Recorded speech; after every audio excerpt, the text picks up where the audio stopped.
Hello, chiropractors, unleashers of the imprisoned impulse, slayers of subluxation. I'm Dr. Anthony Pellegrino from ChiroEdge, and welcome to this week's episode of the Chiropractic Research Breakdown.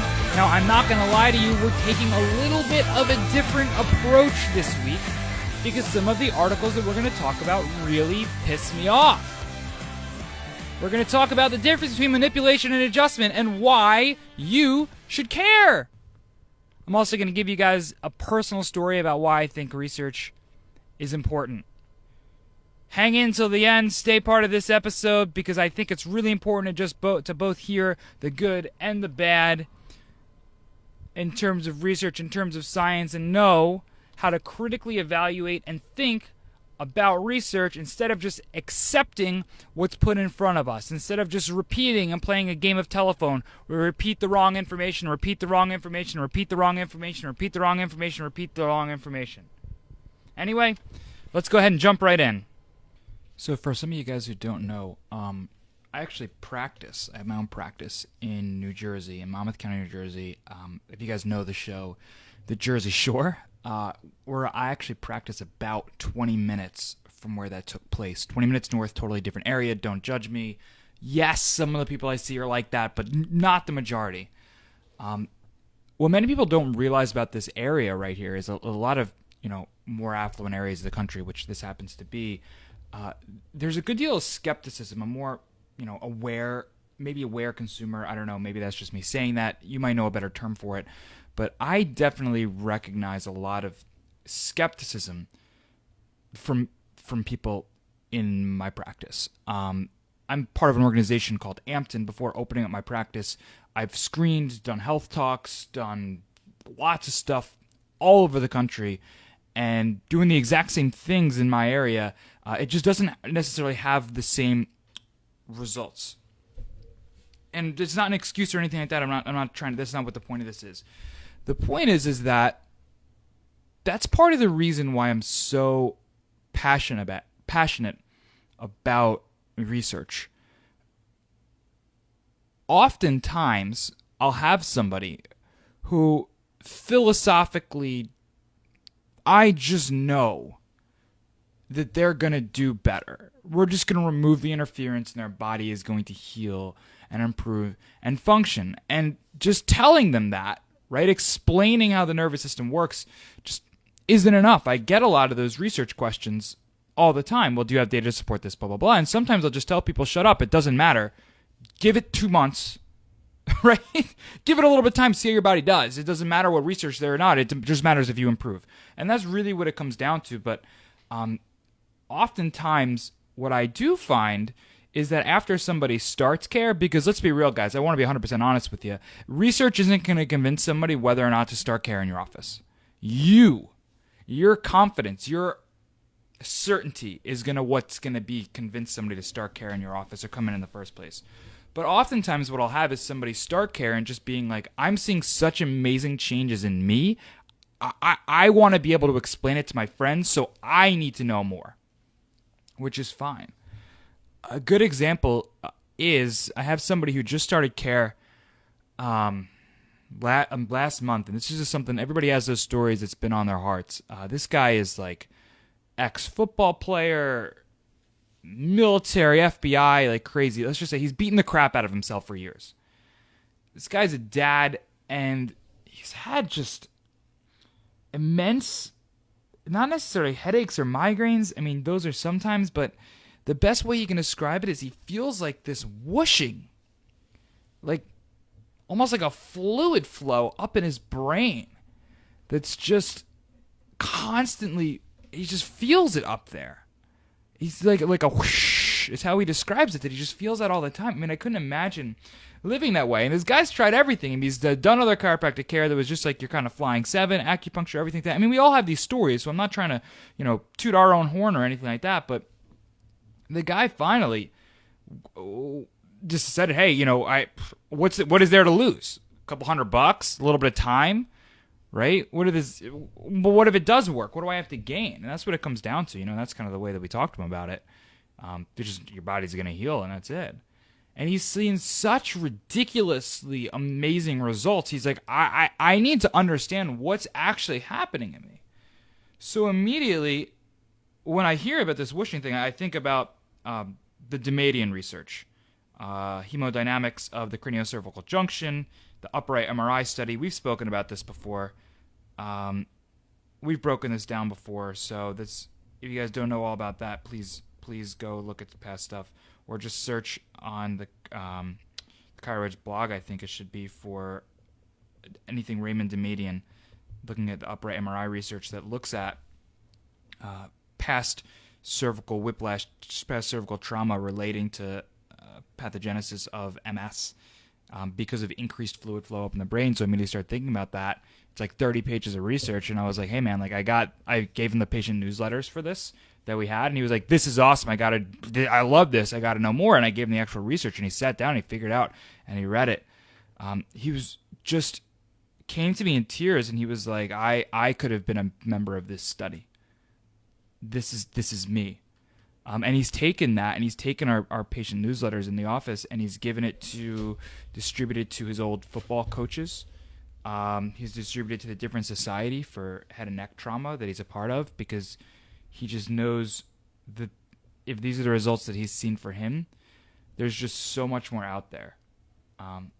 So if you guys are listening, obviously not if you are, since you are listening to this podcast, just know I'm not trying to give you crap to go talk. Like, I'm not trying to say go deliver this research and just start talking about research all the time in your office. No, that's not what wins hearts and minds. They just want to know that you know, right? You should be taking up-to-date, current, relevant research and breaking or whatever and breaking it down to patient newsletters. You should have a constant drip of information on your practice members, and that's what ChiroEdge is there for. You should have it be accurate as well. Part of the reason we started the company in the first place is because I got tired of hearing people say that chiropractic boosts immunity by 400%, because that's just a made-up number, right? And we hear made-up numbers and statistics in chiropractic all the time, and it makes me cringe. But you should have a constant drip of education on, because you never know who it's going to touch. You never know how it's going to inspire them, and you never know how that's going to get distributed to people who need hope. So that's the point of this research breakdown. I just wanted to thank you guys so much for, since you are listening to this, I just want to be honest with you, and I just wanted to thank you for listening. And the reason I want to thank you for listening, because you're listening to a podcast called the Chiropractic Research Breakdown, and I named it that specifically for a reason, because I don't want it to be some clickbait, right? I want people to listen to this who care about science, who care about chiropractic, who care so much that they're not just going to go spew bull results out there. They're going to use actual research. So since you're listening to this, it means by definition that you must care, because you're listening to a podcast with the most boring title out there. And all we do is talk about and break down not only chiropractic, but medical, but pharmaceutical research, and how it applies to how the body should function, and how that applies to chiropractic care and what you should be delivering to their community. So thank you for caring. Because whether it shows up yesterday or showed up yesterday, whether it's going to show up today or whether it's going to show up tomorrow, your community is going to know that you are the person who goes above and beyond and cares about delivering the highest quality of care. And if you care about delivering the highest quality of care, they are going to do better. So thank you. And without further ado, let's jump into this week's content. Now, I've been really excited to do this next paper for a little bit, because I've actually had this and been reading it for about 2-3 weeks, really trying to pull out what I wanted to talk about with it, because there's so much and we could go so deep into it. But I just wanted to just highlight it. Now, anyway, it's called The Kaleidoscope Model of Integrative Healthcare as a Collaborative Paradigm for Cardiology and Chiropractic, a Call to Action. Now, this is published in Integrative Medicine Research, and it's written by Drs. Daniel Cohen, a chiropractor, Dr. Charles S. Masarsky, a chiropractor, Marian Todres Masarsky, a chiropractor, and the Masarskys have written a book that I want to read called, where the heck is it? somatovisceral aspects of chiropractic and evidence-based approach, which is really cool. And the last author on this paper is Dr. Stephen Schulman from Johns Hopkins, who's a cardiologist, who's actually was the physician of the year in 2015. Now, in these paper, these four have boldly, I believe, written this amazing review discussing how chiropractic and cardiology should work hand in hand, and have actually introduced steps in order to incorporate chiropractic into the management of cardiovascular disease in a hospital setting. It's a phenomenal paper. So I really recommend reading it. Once again, it's called The Kaleidoscope Model of Integrative Healthcare as a Collaborative Paradigm for Cardiology and Chiropractic, a Call to Action. So, heart disease is the leading cause of death in the U.S. and costs more than $200 billion a year. They say while ongoing treatments currently involve lifestyle changes, lifestyle changes, medicines, medical surgical procedures, and cardiac rehabilitation, this situation clearly calls for any plausible avenue providing improvement. So what they're doing is they're going ahead and they're talking about why chiropractic should be included in the management. The viability, they break this into different sections. First is introduction. Second is the historical and contemporary models of the medical chiropractic collaboration. They talk about things like the Clearview Sanitarium. Then they talk about the viability. Why is this important? Well, chiropractic has documented overall low safety risks. Chiropractic as a profession clearly documents overall cost effectiveness and high patient satisfaction. Low back pain. While low back pain is not a primary focus of cardiology, cardiac rehabilitation is relevant to inevitable step-down scenarios provided within the kaleidoscope model settings, among others. Now, they go ahead and define this kaleidoscope model as doctors of chiropractic and medical doctors working as synergistic co-providers rather than just subordinates. So, their interaction, or they recommend, first off, prior interactions between the two professions, communicating their differences in depth. And I'm going through this because I think that if you are to refer with or work with any medical providers in your area, we certainly receive a lot of PT, OT, referrals, ophthalmologist referrals, just simply because of how we are, the way that we communicate, and actually understanding the science. People appreciate that. But what we do is whenever we meet with somebody, we definitely say, this is where we draw the line, and this is where you are, this is where we are, and this is what we do. So we definitely want to communicate our similarities and differences beforehand, and that's their first recommendation. They want to ample opportunity through direct contact to find purposivism with research, basically where do we align. And the two professions earnestly strive to extract all possible tools and benefits available, leaning toward meaningful results. Now, my exciting part is when they talk about the physiology, the basis of how chiropractic can help. Now, they mention that the vagus nerve exits the skull at the jugular foramen in close proximity to the atlanto-occipital joint, which we talk about all the time. Therefore, any correction of that subluxation in that area or cranial dysfunction may assist the body in regulating the heart's parasympathetic tone. Amazing.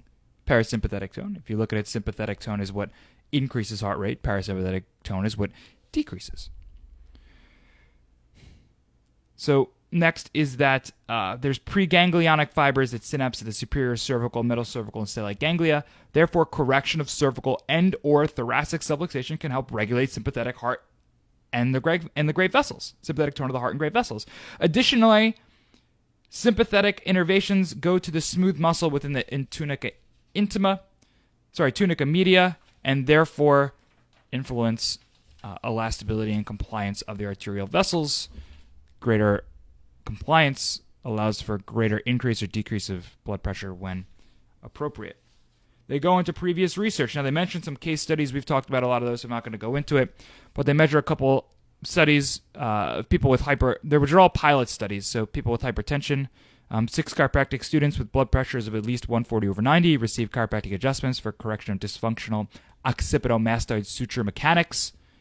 They saw an average of 10 millimeters of mercury decrease in the systolic blood pressure. In another pilot, 21 patients with hypertension were randomly assigned to active treatment. Active treatment subjects were adjusted between T1 to T5. Both systolic and diastolic blood pressures decreased. Awesome. So they propose how to implement, and they give a couple different steps. Step 1, to the maximum degree possible, hospital rounds and patient consultations will involve both medical and chiropractic practitioners. 2, medical and chiropractic practitioners will have frequent opportunities to observe each other's procedures. 3, continuing education and training will involve both professions whenever practical. 4, consistent with diligent medical oversight, the patient will determine the combinations of disciplines as applied to various stages of care. I'm going to repeat that. The patient will determine the combinations of disciplines as applied to various stages of care. 5, medical and chiropractic practitioners will participate in developing research protocols. 6, the kaleidoscope model will initially operate within the cardiology division of a major teaching hospital. So the reason I bring this up, it's not original research, it's just an opinion paper. But if you're still in your practice talking about how medicine is just simply the devil, I think you're missing out on some huge opportunities in the future. And while that may be serving your practice now, while fear is a huge motivating factor, I think that with especially the more conscious millennial generation that's coming up that isn't as fear-based but is more looking to be inspired, where, YOLO and FOMO, you only live once, and fear of missing out are prevalent. I think remaining in a fear-based model of if you take drugs, you will die. If you listen to your medical doctors, you will die. I think that that's outdated, or will be outdated soon. And while it is important, while Big Pharma is responsible for huge evils, and while it is something that we can communicate with all the time, I mean, you hear me talk about things like C-sections all the time, I think that there's going to be a shift in the future that really, I want to see more chiropractors really start to embrace the fact that, hey, emergency medicine is there for a reason. It's there for a reason. And this is what we do as well, right? And say last resort, not first option, because a lot of people will spew the last resort, not first option rhetoric. And what I mean by that is saying, medicine is always there. It's there as a last resort, not a first option. First option should be, lifestyle and chiropractic. But then they go and they say, if you take drugs for any reason, you're awful. Like you're just falling into Big Pharma conspiracy. Whatever, right? I mean, you can have your opinions on that. We can certainly talk about that at length, but I'm not going to, because that's not the point of this. What I see the future of our profession is a little bit more of a collaborative effort, where chiropractic is more of a first resort and is just utilized more for people with or without symptoms, with or without issues. And I just want to see more of this collaborative effort between MDs and chiropractors. And the number one thing that starts with that is understanding. I mean, you hear them talk about in this model about sitting down, having conversations, going over differences, doing research together, going over research, all of these different things. One thing that's hugely important is that chiropractic, and I just want you to leave you with this, is that chiropractic care is awesome because chiropractic care is awesome. Chiropractic care is not awesome because medicine is bad. It's just awesome because it's awesome.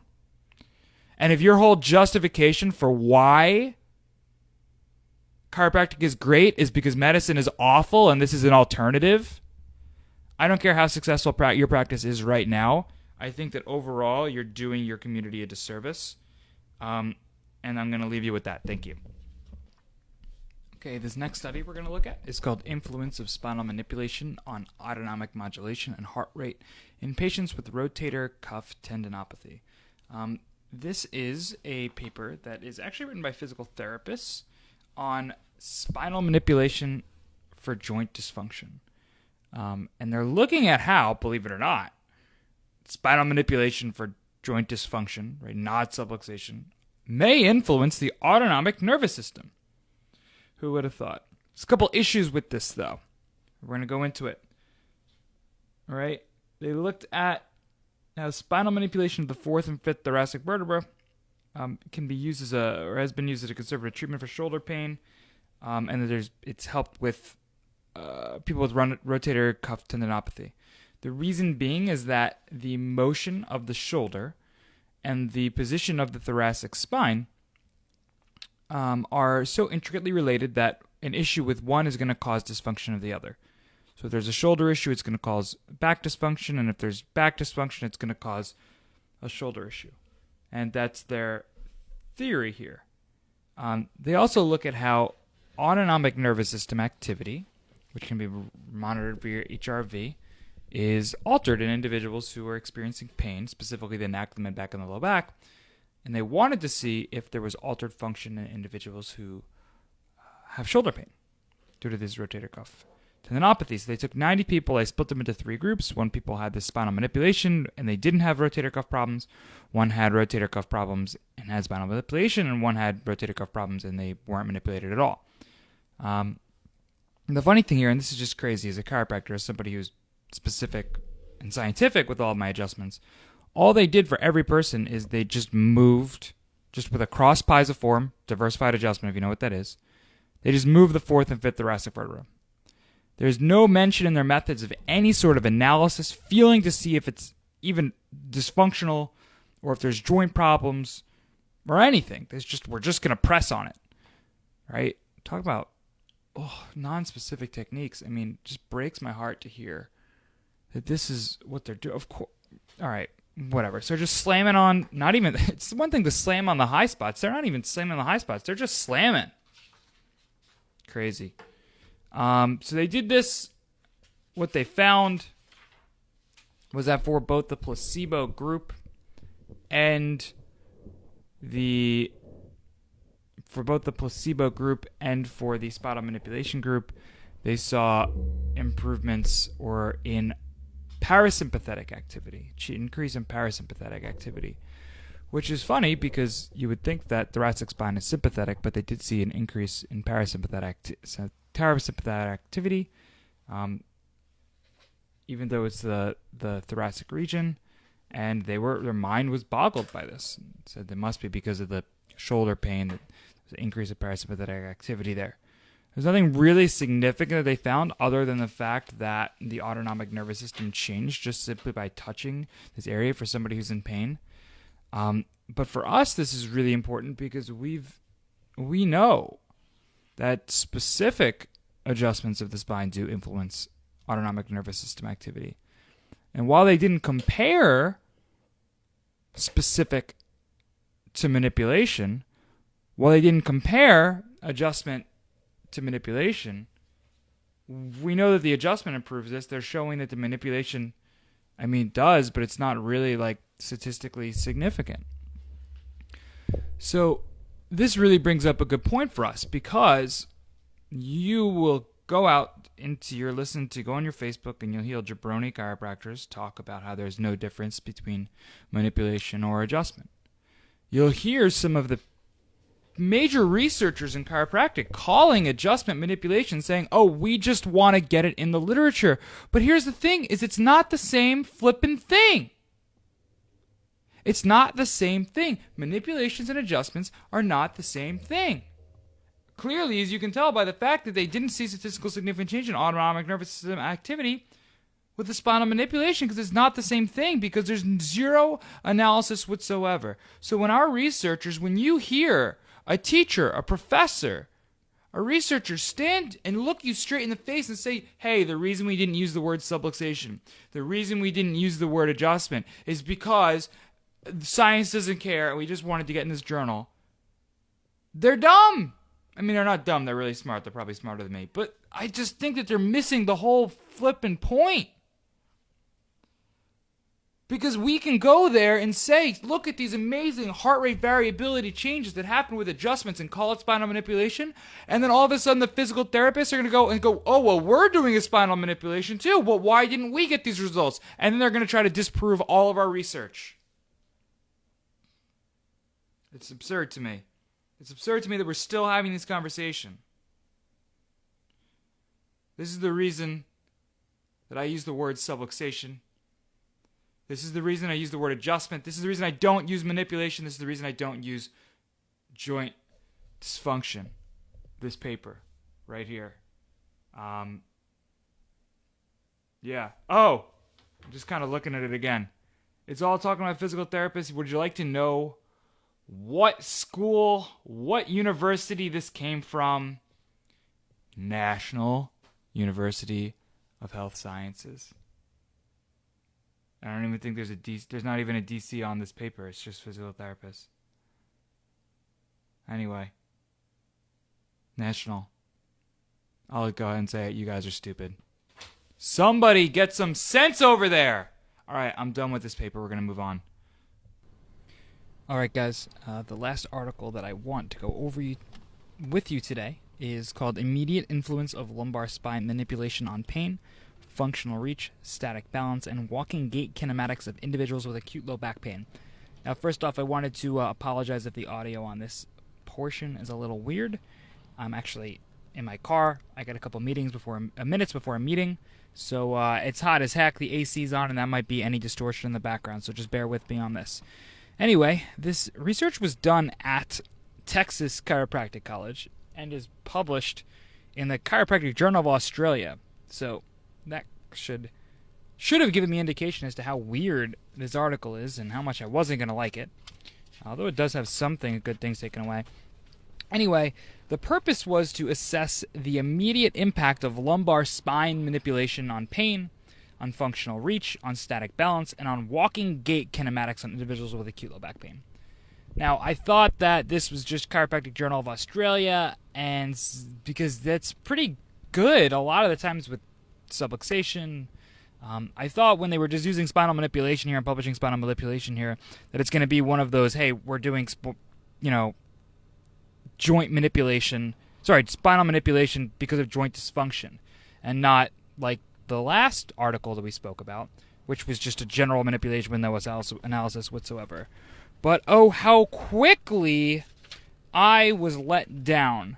68 participants with low back pain had all this baseline testing, and they had lumbar spinal manipulative therapy bilaterally at L3 in an attempt to impact most of the lumbar spine. That is just such bull. I'm just tired. I'm tired of this. Come on. At L3, every single person that walks in is going to need to be adjusted at L3. It's not adjusted, manipulated at L3 because it's in the middle of the spine? Are you freaking nuts? It's like if you get any results from this at all, kudos. But this isn't a chiropractic. Why is it published in the Chiropractic Journal of Australia? It's chiropractors who are doing the research, but they're researching physical therapy. This would be like chiropractors publishing research on e-stim. There's chiropractors who use e-stim, but it's not chiropractic. Alright, I'll stop yelling now. It really bothers me. Anyway, they did all this testing. They did testing with pain, functional reach, step length, a bunch of different other stuff. They have two groups. They have a control group, which received no manipulation, and they received this spinal manipulative therapy, which is spinal manipulative therapy, as another group. There was no placebo, which is like a fake adjustment, so they didn't get to control for that. Although they mentioned that they should have done a placebo, which is an activator on a 0 setting, which, if you're actually able to assess for subluxation, you can, use an activator and integrator on a 0 setting, and it gets still cleared if you have functional indicators to make sure it's actually clear. But, who am I? So anyway, they side postured on both sides of... Oh, it pains me to say this. They side postured on both sides of L3 because you know what? It's not about actually correcting anything, it's just about moving it. Side postured on both sides. What they saw was that their pain decreased right away and that their step length increased. And they think that the gain and here we go. This is them, right? In a discussion. The gain in function may be associated with the decrease of pain due to the spinal manipulative therapy. Basically saying that the only reason they're writing this, right, in words of why they think the step length increased. The only reason why there was actually an increase in function is because we had less pain, right? Instead of being like, well, chiropractic is actually intended not to treat pain, but to increase function. So they're just totally backwards. Journal from Texas, published in Australia. Everyone's freaking confused. Last line of the paper. This research project was supported by a grant from NCMEC. So, if you have nitpick for your malpractice, this is what they consider to be chiropractic.